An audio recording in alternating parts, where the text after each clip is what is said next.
All right. All right. Welcome to the Wrestling Pod. I'm your host, Carlito Santiago, and today we're here to talk about what went down on Friday Night SmackDown. Share the screen here with you guys. I'm just going to jump right into it. So, we recap what happened last week's show. We went live to the arena where Rhea Ripley made her way to the ring. She wasted no time getting right to business and just did a title defense against Jade Cargill, which brought out Charlotte Flair and Alexa Bliss. Bliss tried to be peacekeeper, but Flair and Ripley got into an argument. Before things could escalate, Fatal Influence came out to pour gas on the fire that's already burning. So Flair issued a challenge for a tag team match that was accepted, but nothing was settled with Ripley.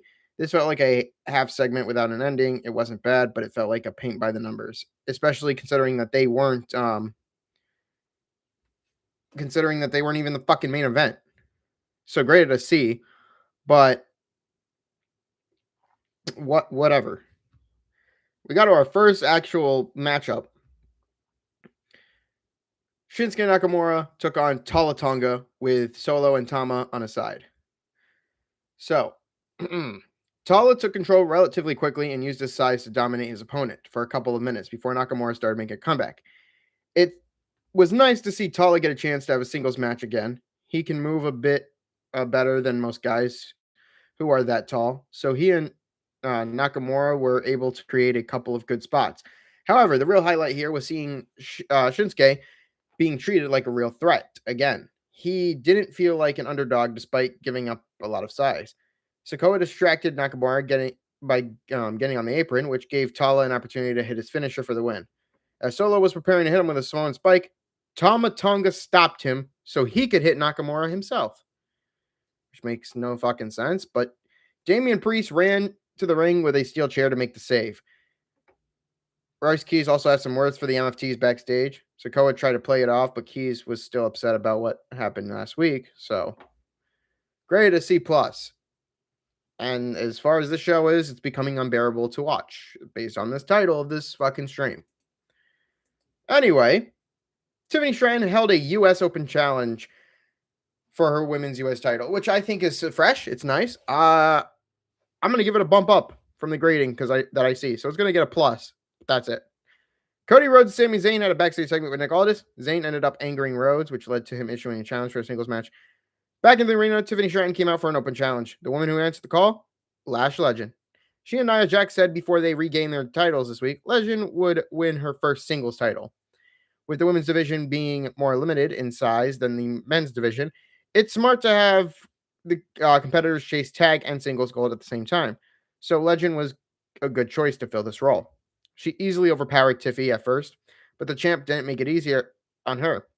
Now we get back to another part of the stream as Chelsea Green made her way back to WWE television. See, Chelsea Green ran down to offer Stratton some words of encouragement as the show went to a commercial break. Both women brought great energy to the ring, but they had a couple of missteps that kept them from being as good as it could have been. When Jax interfered, Green shoved her into the ring post. Legend got distracted and led to Tiffany rolling her up for the victory. So, because of the whole challenge with the U.S. women's title, just the U.S. title in general, I'm going to bump this up to a C+, because that's exactly what this show is. It's great that they're going to move Carmelo and Williams into a more of a storyline based than doing open challenges weekly, which I think is fine. But for Tiffany, she ain't really got any challengers. So, hey, open challenge is perfect for this. I admire the resilience. Not resilience. I admire the change of pace for WWE when it comes to this. So, C+. Trick Williams versus Carmelo Hayes. So Trick Williams and Lil Yachty came to the ring for a segment. They bragged about beating The Miz last week. It took about 30 seconds before Carmelo Hayes came out. Hayes said Trick screwed him out of his U.S. title, and despite always believing in him, he doesn't think Williams is a fighting champion. Yachty tried to make excuses for why Trick couldn't defend the title, but Melo taunted him. Williams said he was willing to face him, but he wouldn't put the title on the line. As anyone would expect, they had a highly entertaining and enjoyable match, something that actually felt good and right to do, but also should have happened at a pay-per-view like Backlash, should have been Sami Zayn, Trick Williams, and Carmelo Hayes before moving us to Sami Zayn and Cody Rhodes. Anyway, Ricky Saints, Ricky Saints, or Ricky Saints Danicki, showed up and watched from the ring, but he didn't make it clear what his intentions were right away. He got on the apron, and it caused enough of a distraction for Williams to hit the trick shot for the win. So, Trick Williams defeats Hayes because Ricky Saints distracts Carmelo Hayes. So now we got this. Now we're moving to Hayes and Saint having a feud, which seems fresh and will be nice. Fraxium had a quick encounter with The Miz and Kit Wilson that led to Miz challenging Fraxium to a match. That will probably happen next week. But besides the point, this match was pretty was a highlight. Carmelo Hayes and Williams. So we move on to Charlotte Flair and Rhea Ripley taking on Toxic. I thought it was Toxic Influence. What? Or Fatal Influence. Yeah, Fatal Influence. So what? They're now Toxic Attraction? No. Fatal Influence. Remember that. Fatal Influence. Anyway, the next matchup saw Flair and Ripley team up to take on two members of course, Fatal Influence, which was Lainey Reed and Fallon Henley. The Queen started against Henley and easily took control. She used her rolling head scissors sequence before the Eradicator tagged herself in. Ripley and Flair had a slight disagreement, which allowed Reed to tag in for a partner. Of course, this is the type of tag team match that you would expect. Can they coexist? Let's find out. Type of shit, and they always do. So it's not like, but SmackDown has just become like, I've just become so drained of energy to doing, to reviewing SmackDown and sometimes Raw because it becomes repetitive. So I don't know. I mean, if this is the type of television that's going to keep going, I might just start fucking reviewing AEW Dynamite too. Because I might start adding AEW Dynamite to that thing, but I'll hold off until, we get there. As far as I'm concerned, I want to do pay-per-views first. So the newest member of Fatal Influence had a brief flurry of offense before Ripley threw her with a following slam. Flair tagged in on the head to tag back in, which caused more friction. This could have easily been a throwaway match that ended in a few minutes, but they were given 2 segments to work, so they made it feel competitive. It was especially nice to see Henley and Reed get a chance to show off while Jane supported them from ringside. Ripley was about to win with the Riptide, but Flair tagged herself in and stole the pin by hitting a natural selection. Bliss tried to help them celebrate, but you could see a look of frustration on Ripley's face. Next thing you know, Cargill, B-Fab, and Meechin showed up and attacked the baby faces along with Fatal Influence, who helped out. So as they carried fucking Flair and Bliss away, Jade Cargill hit Rhea Ripley with the Jaded to end the segment, which looks like they could possibly having a match at Clash in Italy. So, also, Carmelo Hayes attacked Ricky Saints backstage after costing him his match with Williams. Sami Zayn had another quick backstage segment with the motionless Johnny Gargano. Next, Damian Priest versus Solo Sikoa. After what happened earlier in the show, Sikoa and Priest were booked in a singles match. Tala and Tama were at ringside, but R-Truth was not in Priest's corner because he's still injured. As soon as Solo got into the ring, Priest hit him with a clothesline to send him right back out. So the ref called for the bell and got things underway.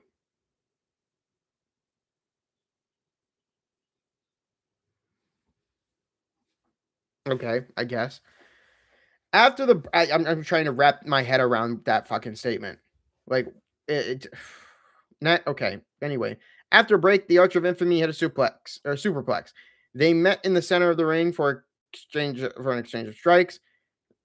This was as physical as you would expect. These two men involved, but with big portion of the match taking place during the break, it felt like we didn't get to see enough. Tama and Tala helped distract Priest by getting on the apron, allowing Sikoa to hit a Samoan spike for the win. When the MFTs jumped him, Royce Keys made the save. Ran down to make the save. Sikoa refused to fight him and left the ring looking disappointed. Priest got up and almost went after Keys until realizing what had happened. So really, what are we doing here? Like, great, yeah, B-, but what the fuck are we doing here? with Royce Keys, man. It's a potential matchup, but WWE won't pursue it right away because they want to fucking have everybody deal with the MFTs. So they're probably gonna have Royce Keys, Damian Priest, and R-Truth take on fucking MFTs, like when truth is cleared. Anyway, we got to our main event. It was Cody Rhodes, Sami Zayn, which honestly should be bumped up a grade to A minus, and I'm going to an A minus because this was another match that was probably one of the best. This week's main event brought to you by, of course, the Canadians. Yes, the Montreals, who are still in the fucking NHL playoffs, now having to face the Hurricanes. Cody Rhodes took on Sami Zayn in this match. They started with a simple lockup and a headlock sequence. Zayn scored the first real takedown with an arm drag. Then he offered him his hand of a sign of respect. Rhodes shook it, but almost pushed it away at the end. Zayn took control heading into the break by tripping Rhodes when he went for a move from the top rope. These two know each other very well, and it's been almost 10 years to the day since their last singles match. So this felt fresh compared to the most of what we see week to week. Zayn might be on the path to being a heel, but he isn't taking shortcuts yet. So this still felt like a face versus face match in some respects. Both guys did a good job selling the story. Gunther got involved, but Rhodes used it to his advantage and ended up hitting Zayn with the crossroads for the win. Zayn looked like he was going to help his friend after Gunther decided to choke him out, but he ended up letting Gunther choke him out. Sami Zayn kind of walked away, walked out. Bye-bye. So that was what ended the show. Grade a B+. It's getting bumped to an A-. Chelsea Green tried to make friends with Blake Monroe backstage, but Monroe mocked her and walked away. Jax would then attack Green.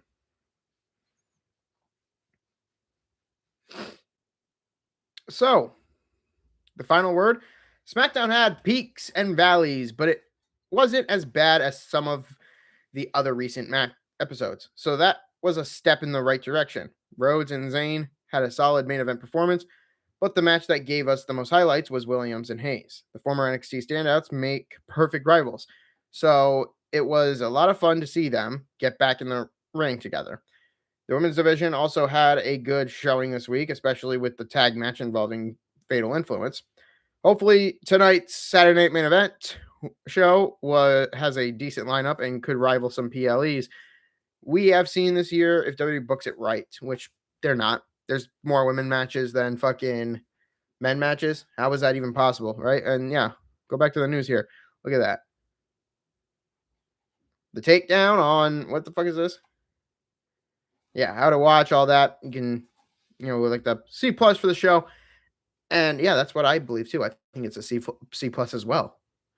SmackDown's just becoming unbearable to watch. Like, there's nothing good to watch. Like, it's only cherry picking at this point. It's like a fucking Drake album. We're picking songs that we like, especially out of the 3 that he came out with recently. You hear about that? Yeah. So, anyway, this has been the SmackDown summary. I will be back on Monday to give you guys the Double or Nothing AEW review. And then I will be back Tuesday to give you the Raw review, the final Raw before Clash in Italy. And I will see you guys then. And of course, I hope you guys enjoy the rest of your Memorial Day weekend. Peace.